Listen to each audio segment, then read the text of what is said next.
ओम नमो भगवते वासुदेवाय। आइए प्रारंभ करते हैं श्रीमद् भागवत कथा के प्रथम स्कंध का अध्याय 5वां। सूत जी कहते हैं कि उसके बाद सुखपूर्वक बैठे हुए वीणापाणी परम यशस्वी देवर्षि नारद ने मुस्कुराकर अपने पास ही बैठे ब्रह्मर्षि व्यास से कहा, महाभाग व्यास जी, आपके शरीर एवं मन दोनों ही अपने कर्म एवं चिंतन से संतुष्ट है ना? अवश्य ही आपकी जिज्ञासा तो भली भांति पूर्ण हो गई है, क्योंकि आपने जो महाभारत की यह रचना की है वह बड़ी ही अद्भुत है।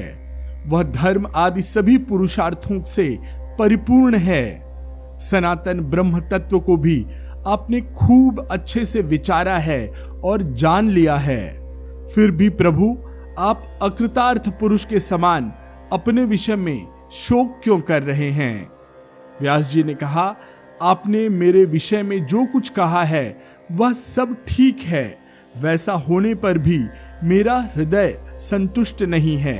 पता नहीं इसका क्या कारण है। आपका ज्ञान अगाध है, आप साक्षात ब्रह्मा जी के मानस पुत्र हैं, इसलिए मैं आपसे ही इसका कारण पूछता हूं। नारद जी, आप समस्त गोपनीय रहस्यों को जानते हैं, क्योंकि आपने उन पुराण पुरुष की उपासना की है जो प्रकृति पुरुष दोनों के स्वामी हैं और असंग रहते हुए भी अपने संकल्प मात्र से गुणों के द्वारा संसार की सृष्टि, स्थिति और प्रलय करते हैं। आप सूर्य की भांति तीनों लोकों में भ्रमण करते रहते हैं और योग बल से प्राण वायु के समान अर्थात सांस के समान सबके भीतर रहकर अंतःकरणों के साक्षी भी हैं। योगानुष्ठान और नियमों के द्वारा परब्रह्म और शब्द ब्रह्म दोनों की पूर्ण प्राप्ति कर लेने पर भी मुझमें जो बड़ी कमी है उसे आप कृपा करके बतलाइए। नारद जी ने कहा, व्यास जी, आपने भगवान के निर्मल यश का गान प्रायः नहीं किया। मेरी ऐसी मान्यता है कि जिससे भगवान संतुष्ट नहीं होते वह शास्त्र या ज्ञान अधूरा है। आपने धर्म आदि पुरुषार्थों का जैसे निरूपण किया है, भगवान श्री कृष्ण की महिमा का वैसा निरूपण नहीं किया। जिस वाणी से चाहे वह रस, भाव, अलंकार आदि से युक्त ही क्यों न हो, जगत को पवित्र करने वाले भगवान कृष्ण के यश का कभी गान नहीं होता, वह तो कौवे के लिए उच्छिष्ट अर्थात जूठा फेंकने के स्थान के समान अपवित्र मानी जाती है। मानसरोवर के कमनीय कमलवन में विहरने वाले हंसों की भांति ब्रह्मधाम में विहार करने वाले भगवत चरणारविंद आश्रित परमहंस भक्त कभी उसमें रमण नहीं करते। इसके विपरीत, जिसमें सुंदर रचना भी नहीं है और जो दूषित शब्दों से युक्त भी है, परंतु जिसका प्रत्येक श्लोक भगवान के सुयश सूचक नामों से युक्त है, वह वाणी लोगों के सारे पापों का नाश कर देती है, क्योंकि सत्पुरुष ऐसी ही वाणी का श्रवण, गान और कीर्तन किया करते हैं। वह निर्मल ज्ञान भी जो मोक्ष की प्राप्ति का साक्षात साधन है, यदि भगवान की भक्ति से रहित हो तो उसकी उतनी शोभा नहीं होती। फिर भी जो साधन और सिद्धि दोनों ही दशाओं में सदा ही अमंगल रूप है, वह काम में कर्म और जो भगवान को अर्पण नहीं किया गया है, ऐसा अहैतुक अर्थात निष्काम कर्म भी सुशोभित हो सकता है।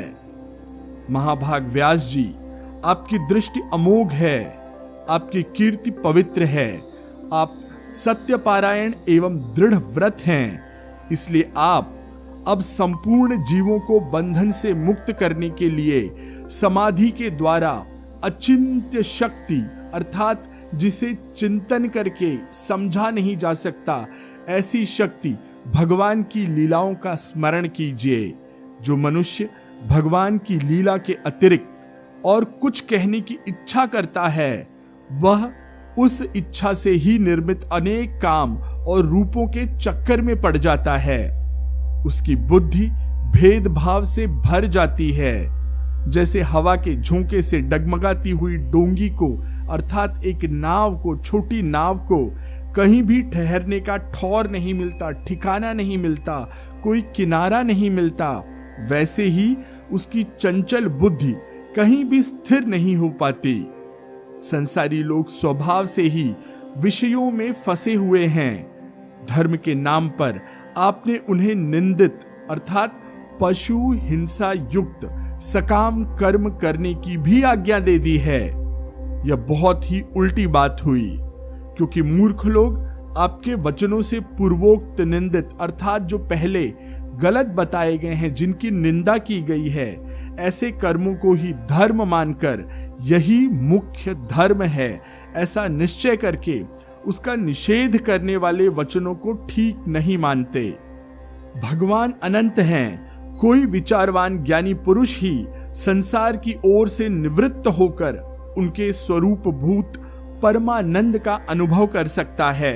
अतः जो लोग पारमार्थिक बुद्धि से रहित हैं और गुणों के द्वारा नचाए जा रहे हैं, उनके कल्याण के लिए ही आप भगवान की लीलाओं का सर्वसाधारण के हित की दृष्टि से वर्णन कीजिए। जो मनुष्य अपने धर्म का परित्याग करके भगवान के चरण कमलों का भजन सेवन करता है, भजन परिपक्व हो जाने पर तो क्या ही बात है। यदि इसके पूर्व ही उसका भजन छूट जाए तो क्या कहीं भी उसका कोई अमंगल हो सकता है। परंतु जो भगवान का भजन नहीं करते और केवल स्वधर्म का पालन करते हैं, उन्हें कौन सा लाभ मिलता है। बुद्धिमान मनुष्य को चाहिए कि वह उसी वस्तु की प्राप्ति के लिए प्रयत्न करे जो तिनके से लेकर ब्रह्मा पर्यंत समस्त ऊंची नीची योनियों में कर्मों के फलस्वरूप आने जाने पर भी स्वयं प्राप्त नहीं होती। संसार के विषय सुख तो जैसे बिना चेष्टा के दुख मिलते हैं, अर्थात बिना प्रयास किए ही दुख मिलते हैं, वैसे ही कर्म के फल रूप में अचिंत्य गति अर्थात जहां चिंतन करके पहुंचा नहीं जा सकता, ऐसी गति समय के फेर से सबको सर्वत्र स्वभाव से ही मिल जाती है। व्यास जी जो भगवान श्री कृष्ण के चरणारविंद का सेवक है, वह भजन न करने वाले कर्मी मनुष्यों के समान देवात कभी बुरा भाव हो जाने पर भी जन्म मृत्युमय संसार में नहीं आता।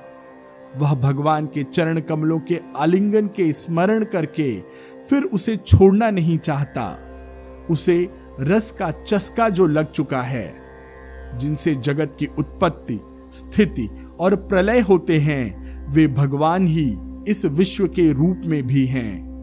ऐसा होने पर भी वे इससे विलक्षण हैं। इस बात को आप स्वयं जानते हैं। तथापि मैंने आपको संकेत मात्र कर दिया है, मैंने आपको एक इशारा दे दिया है। व्यास जी आपकी दृष्टि अमोघ है। आप इस बात को जानिए कि आप पुरुषोत्तम भगवान के कलावतार हैं। आपने अजन्मा होकर भी जगत के कल्याण के लिए जन्म ग्रहण किया है। इसलिए आप विशेष रूप से भगवान की लीलाओं का कीर्तन कीजिए। विद्वानों ने इस बात का निरूपण किया है कि मनुष्य की तपस्या, वेद अध्ययन, यज्ञ अनुष्ठान, स्वाध्याय, ज्ञान और दान का एकमात्र प्रयोजन यही है कि पुण्य कीर्ति श्री कृष्ण के गुणों और लीलाओं का वर्णन किया जाए।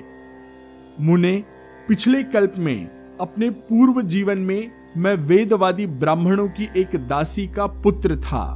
वे योगी वर्षा ऋतु में एक स्थान पर चातुर्मास कर रहे थे। बचपन में ही मैं उनकी सेवा नियुक्त कर दिया गया था। मैं यद्यपि बालक था, फिर भी किसी प्रकार की चंचलता नहीं करता था। जितेंद्रिय था, यानी कि अपनी इंद्रियों को जीत चुका था। खेल कूद से दूर रहता था और आज्ञा अनुसार उनकी सेवा करता था। मैं बोलता भी बहुत कम था। मेरे इस शील स्वभाव को देखकर समदर्शी मुनियों ने मुझ सेवक पर अत्यंत अनुग्रह किया था, कृपा की थी। उनकी अनुमति प्राप्त करके बर्तनों में लगा हुआ जूठन मैंने एक बार खा लिया था। इससे मेरे सारे पाप धुल गए। इस प्रकार उनकी सेवा करते करते मेरा हृदय शुद्ध हो गया और वे लोग जैसा भजन पूजन करते थे उसी में मेरी भी रुचि हो गई। प्यारे व्यास जी, उस सत्संग में उन लीला गान पारायण महात्माओं के अनुग्रह से, कृपा से मैं प्रतिदिन श्री कृष्ण की मनोहर कथाएं सुना करता था। श्रद्धा पूर्वक एक एक पद श्रवण करते करते प्रिय कीर्ति भगवान में मेरी रुचि हो गई। महामुने, जब भगवान में मेरी रुचि हो गई तब उन मनोहर कीर्ति प्रभु में मेरी बुद्धि भी निश्चल हो गई। उस बुद्धि से मैं इस संपूर्ण सत और असत रूप जगत को अपने परब्रह्म स्वरूप आत्मा में माया से कल्पित देखने लगा, अर्थात मैं समझने लग गया कि यह माया से बनी हुई दुनिया है, जगत है। इस प्रकार शरद और वर्षा, इन दो ऋतुओं में तीनों समय उन महात्मा मुनियों ने श्रीहरि के निर्मल यश का संकीर्तन किया और मैं प्रेम से प्रत्येक बात सुनता रहा। अब चित्त के रजोगुण और तमोगुण को नाश करने वाली भक्ति का मेरे हृदय में प्रादुर्भाव हो गया, वह प्रकट हो गई। मैं बड़ा ही अनुरागी था, विनयी था। उन लोगों की सेवा से मेरे पाप नष्ट हो चुके थे। मेरे हृदय में श्रद्धा थी, इंद्रियों में संयम एवं शरीर, वाणी और मन से मैं उनका आज्ञाकारी था। उन दीन वत्सल महात्माओं ने जाते समय कृपा करके मुझे उस गुह्यतम ज्ञान का उपदेश किया, जो बहुत ही रहस्यात्मक ज्ञान था, गुप्त ज्ञान था, उसका उपदेश किया, जिसका उपदेश स्वयं भगवान ने अपने श्रीमुख से किया है। उस उपदेश से जगत के निर्माता भगवान श्री कृष्ण की माया के प्रभाव को मैं जान सका, जिसके जान लेने पर उनके परम पद की प्राप्ति हो जाती है। सत्य संकल्प व्यास जी, पुरुषोत्तम भगवान श्री कृष्ण के प्रति समस्त कर्मों को समर्पित कर देना ही संसार के तीनों तापों की एकमात्र औषधि है। यह बात मैंने आपको बतला दी। प्राणियों को जिस पदार्थ के सेवन से जो रोग हो जाता है, वही पदार्थ चिकित्सा विधि के अनुसार प्रयोग करने पर क्या उस रोग से दूर नहीं करता? इसी प्रकार यद्यपि सभी कर्म मनुष्यों को जन्म मृत्यु रूप संसार के चक्र में डालने वाले हैं, फिर भी जब वे भगवान को समर्पित कर दिए जाते हैं तब उनका कर्मपना ही नष्ट हो जाता है, यानी उनका होना, उनका जो किया जाना है वो ही नष्ट हो जाता है। इस लोक में जो शास्त्र विहित कर्म भगवान की प्रसन्नता के लिए किए जाते हैं, उन्हीं से पराभक्ति युक्त ज्ञान की प्राप्ति होती है। उस भगवत अर्थ कर्म के मार्ग में भगवान के आज्ञा के अनुसार आचरण करते हुए लोग बार बार भगवान श्री कृष्ण के गुण और नामों का कीर्तन और स्मरण करते हैं। प्रभु, आप भगवान श्री वासुदेव को नमस्कार है, हम आपका ध्यान करते हैं। प्रद्युम्न, अनिरुद्ध और संकर्षण को भी नमस्कार है। इस प्रकार जो पुरुष चतुर्व्यूह रूपी भगवान मूर्तियों के नाम द्वारा प्राकृत मूर्ति रहित अप्राकृत मंत्र मूर्ति भगवान यज्ञ पुरुष का पूजन करता है, उसी का ज्ञान पूर्ण एवं यथार्थ है, सच्चा है। ब्रह्मन, जब मैंने भगवान की आज्ञा का इस प्रकार पालन किया, तब इस बात को जानकर भगवान श्री कृष्ण ने मुझे आत्मज्ञान, ऐश्वर्य और अपनी भाव रूपा भक्ति का दान किया। व्यास जी, आपका ज्ञान पूर्ण है। आप भगवान की ही कीर्ति का, उनकी प्रेममयी लीला का वर्णन कीजिए। उसी से बड़े बड़े ज्ञानियों की भी जिज्ञासा पूर्ण होती है। जो लोग दुखों के द्वारा बार बार रौंदे जा रहे हैं, उनके दुख की शांति इसी से हो सकती है और कोई उपाय नहीं है। आइए अब प्रारंभ करते हैं अध्याय 6वां। श्री सूत जी कहते हैं, शौनक जी, देवर्षि नारद के जन्म और साधना की बात सुनकर सत्यवती नंदन भगवान व्यास जी ने उनसे फिर यह प्रश्न किया। श्री व्यास जी ने पूछा, नारद जी, जब आपको ज्ञानोपदेश करने वाले महात्मा गण चले गए तब आपने क्या किया? उस समय तो आपकी अवस्था बहुत छोटी थी, आपकी उम्र बहुत छोटी थी।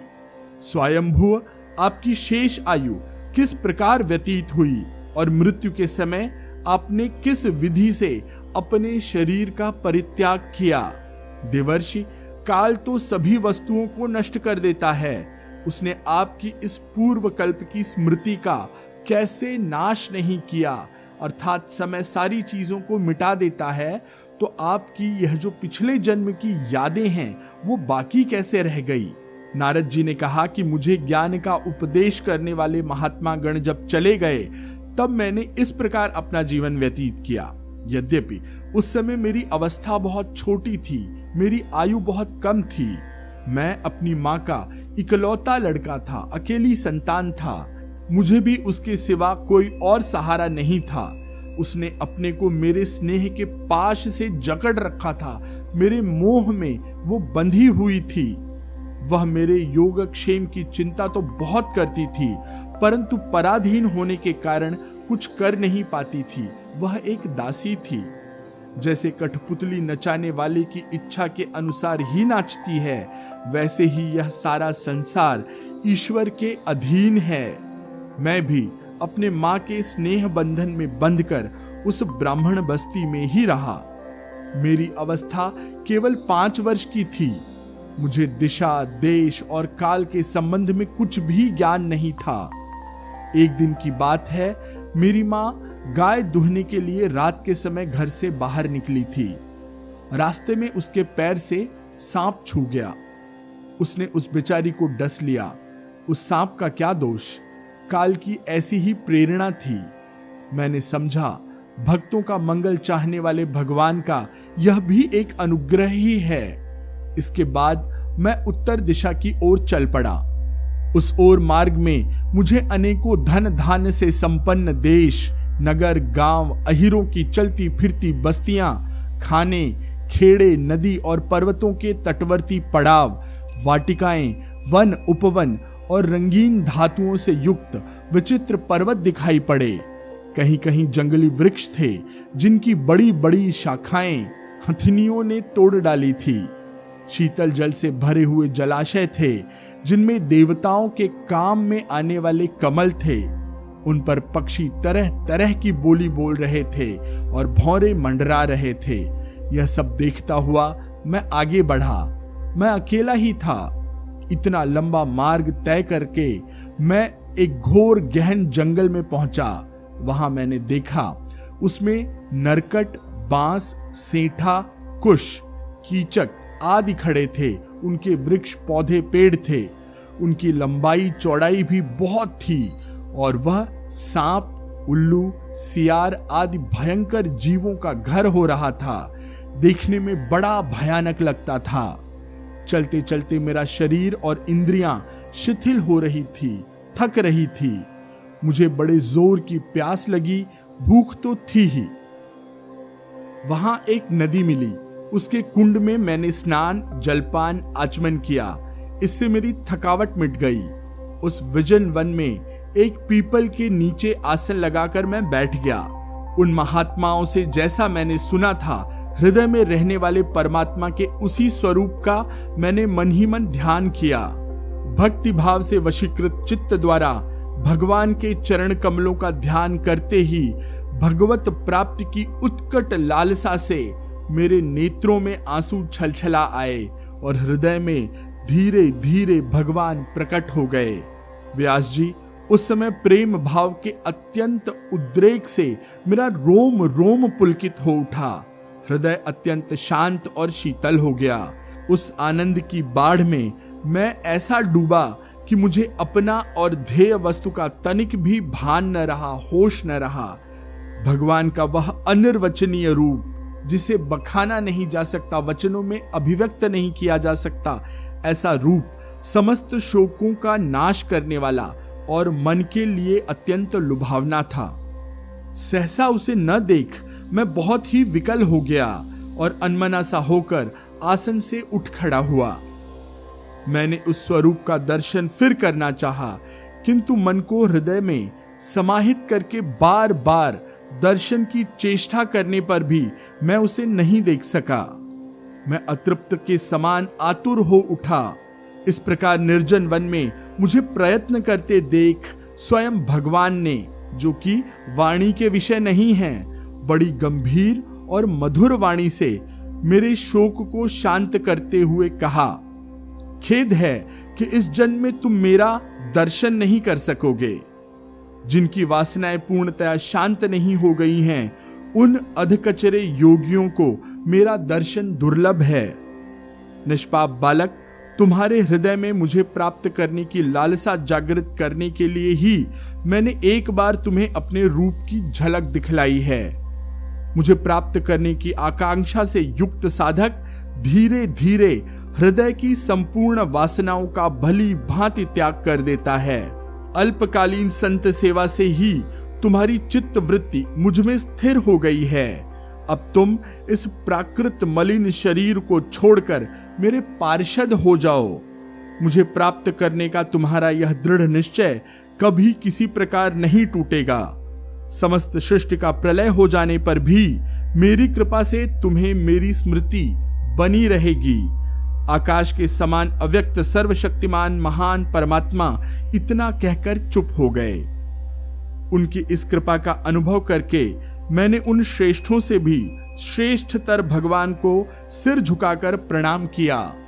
तभी से मैं लज्जा संकोच छोड़कर भगवान के अत्यंत रहस्यमय और मंगलमय मधुर नामों और लीलाओं का कीर्तन और स्मरण करने लगा। स्पृहा और मद मत्सर मेरे हृदय से पहले ही निवृत्त हो चुके थे, विदा हो चुके थे। अब मैं आनंद के काल की प्रतीक्षा करता हुआ पृथ्वी पर विचरण करने लगा। व्यास जी, इस प्रकार भगवान की कृपा से मेरा हृदय शुद्ध हो गया, आसक्ति लगाव मिट गए और मैं श्री कृष्ण पारायण हो गया। कुछ समय बाद जैसे एकाएक बिजली कौंध जाती है, वैसे ही अपने समय पर मेरी मृत्यु आ गई। मुझे शुद्ध भगवत पार्षद शरीर प्राप्त होने के कारण, अवसर आने पर प्रारब्ध कर्म समाप्त हो जाने के कारण मेरा 5 भौतिक शरीर नष्ट हो गया। कल्प के अंत में जिस समय भगवान नारायण एकार्णव अर्थात प्रलय कालीन समुद्र के जल में शयन करते हैं, उस समय उनके हृदय में शयन करने की इच्छा से इस सारी सृष्टि को समेटकर ब्रह्मा जी जब प्रवेश करने लगे, तब उनके श्वास के साथ मैं भी उनके हृदय में प्रवेश कर गया। 1 सहस्त्र चतुर्युगी बीत जाने पर जब ब्रह्मा जागे और उन्होंने सृष्टि करने की इच्छा की, तब उनकी इंद्रियों से मारीच आदि ऋषियों के साथ मैं भी प्रकट हो गया। तभी से मैं भगवान की कृपा से वैकुंठ आदि में तीनों लोकों में बाहर और भीतर बिना रोक टोक विचरण करता हूँ। मेरे जीवन का व्रत भगवत भजन अखंड रूप से चलता रहता है।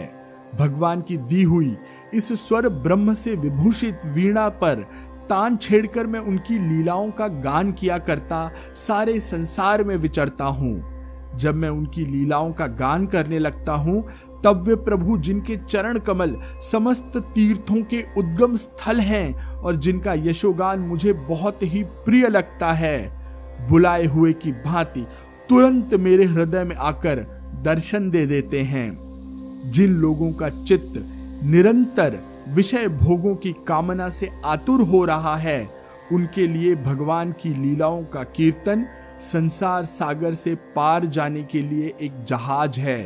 यह मेरा अपना अनुभव है। काम और लोभ की चोट से बार बार घायल हुआ हृदय श्री कृष्ण सेवा से जैसी प्रत्यक्ष शांति का अनुभव करता है, यम नियम आदि योग मार्गों से वैसी शांति नहीं मिल सकती। व्यास जी, आप निष्पाप हैं। आपने मुझसे जो कुछ पूछा था वह सब अपने जन्म और साधन का रहस्य तथा आपकी आत्म संतुष्टि का उपाय मैंने बतला दिया। श्री सूत जी कहते हैं, शौनकादि ऋषियों, देवर्षि नारद ने व्यास जी से इस प्रकार कहकर जाने की अनुमति ली और वीणा बजाते हुए स्वच्छंद विचरण करने के लिए वे चल पड़े। आहा, देवर्षि नारद धन्य हैं, क्योंकि ये शारंग पाणी भगवान की कीर्ति को अपनी वीणा पर गा गाकर स्वयं तो आनंद मग्न होते ही हैं, साथ ही साथ इस त्रिताप तप्त जगत को भी आनंदित करते रहते हैं। आज की कथा में यहीं पर विराम लेते हैं। शेष कथा अगले अंक में। ओम नमो भगवते वासुदेवाय।